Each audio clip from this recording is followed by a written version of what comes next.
everyone, it's Heather at Little Bird Blythe. Today I'm going to be creating a simple little shift dress for one of my Blythe dolls. I'm using some gorgeous fabric that I've created myself. Using Canva, I scaled down some pictures of some birds and I printed that off onto some gorgeous shabby chic tea-dyed fabric that I had in my stash. I've created the pattern and I have added that onto some freezer paper which I have ironed onto the fabric. Now for the back pieces, we're going to be cutting 4 pieces in total, so that's 2 pieces for the pattern fabric and 2 pieces for the lining fabric.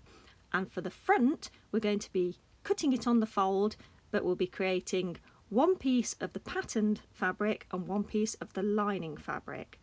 And what I've done is record the rest of the process, but I've sped it up for you, so you'll be watching it with hopefully a bit of enjoyable music in the background.